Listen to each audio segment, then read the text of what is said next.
Good morning, you're listening to Waves with Words on 106.8 Phonic FM with Jennifer Mono in Eden Dart, and our special guest today is Rachel McCarthy. Hello Rachel. Hi, good morning. Rachel is a freelance critic and also a poet, and she runs the Poetry Stanza for East Devon, so we'll be talking to her later on. We'll have an interview and also hear some of her work, which will be very exciting. You can listen to some of your poetry from, I don't know, have you got some from your first collection that you're putting together? I'm working towards one, yeah, so they're all based on chemistry. I'll apologise in advance. This is going to be quite a random morning, really, isn't it? Heavy rock music, chemistry. How many strange things can we put together? Well, we've got an hour to find out. So. Rachel. Good morning. Would you like to tell us about Excite Poetry Stanza for East Devon, please? But also, talk about yourself first, just so the audience know who you are, where you come from, what sort of thing you do. Would you like just to say... See, that was terribly impolite of you, also, it's like straight into poetry. Just say perhaps... Get down to business, yeah. Where you grew up and your interests and just a bit like that. That's fine, okay. So, I'm a freelance writer, poet, critic, run Excite Poetry Society Stanza for East Devon, and I'm also a scientist. I was born in 1984 in the northwest, and I moved to Exeter about 18 months ago. That is quite an impressive CV, isn't it? Poet, writer, critic, scientist. Did you study physics at university? I went to Durham University and I did a natural science degree. I got joint first class honours in physics and chemistry. When did you start writing poetry? When did you realise, or has that always been... Well, I started when I was about 17, having poems and reviews published then, and I wrote for the next 2 years throughout college, and then a natural science degree is absolutely knackering, I can tell you, so I didn't write much after that.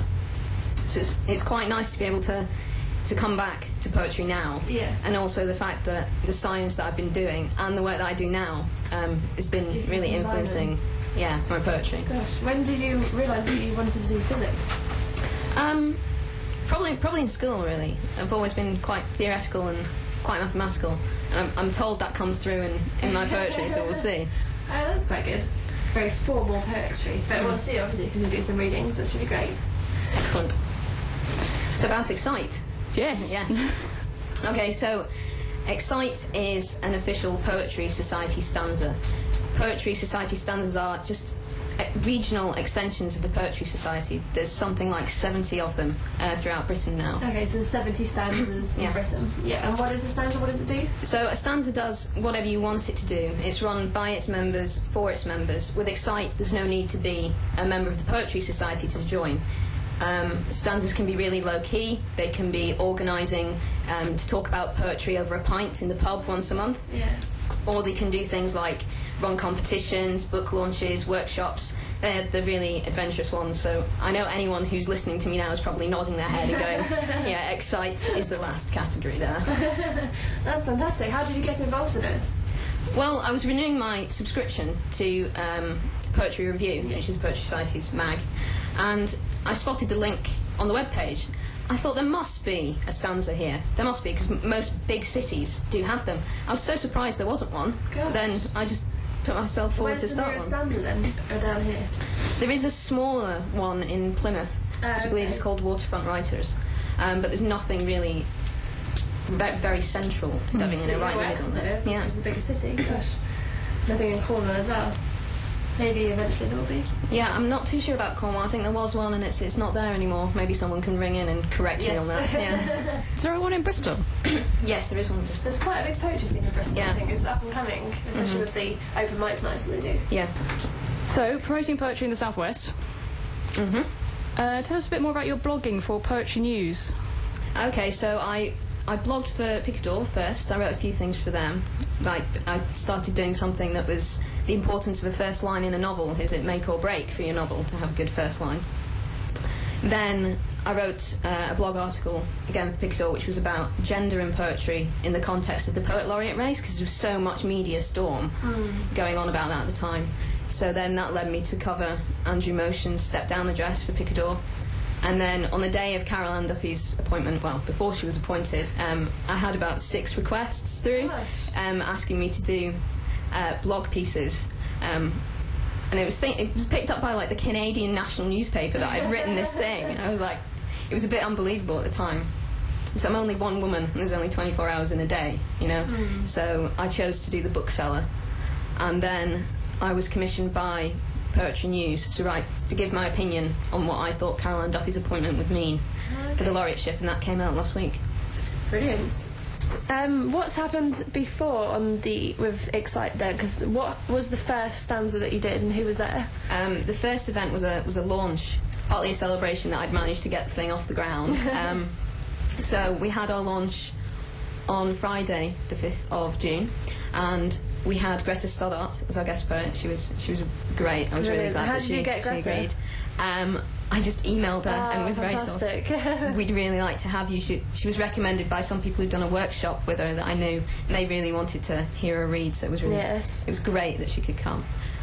We sold out all the tickets for the event, so that for poetry is quite fantastic. Something. Yes, I think you did well in marketing it. I think it was a bit of a... And getting Tony Fraser to email everyone on the Uncut list is brilliant, I think. So someone emailed me and said, your media campaign is working. I've had the announcement 3 times already.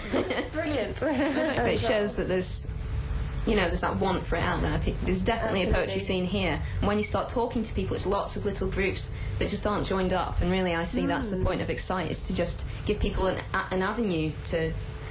work together. No, definitely. And you go to one and then you see someone and then you go to another one and you're like, hang on a minute, so you're at that other place. Yeah, because you just get one big group together. So I came to Uncut last week and there was a few people that I recognised from Excite events, from the things that I'm running at Otto Retro, which I'll talk about, who I hadn't seen at Uncut before, so it's very nice that they're mixing together. Like, you can be the poetry ambassador. That's my new name for you. What events are coming up then? What's in the pipeline? So far, we're running some very relaxed open mic evenings at Otto Retro, which is on New Bridge Street.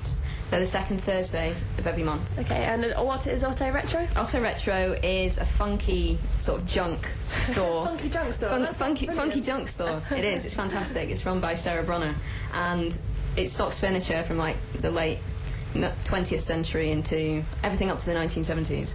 So it's an excellent, very relaxed venue, and gives people the opportunity to talk and just drink wine. Are you able to sit on the bench? Yes, you are, and everything in there is for sale. Oh my gosh. So if you get a bit bored of poetry, you can look around and go, you buy some furniture. I really like that lamp. Brilliant. And there's a gig next week as well. Is the one coming up? So this week at the Phoenix on Friday night, Top Studio, we have a book launch, which excites is running with Oversteps Press. That's an open mic and readings from 2 authors. And then Thursday the 9th is the next Otto Retro open mic. 7:30, £3 on the door.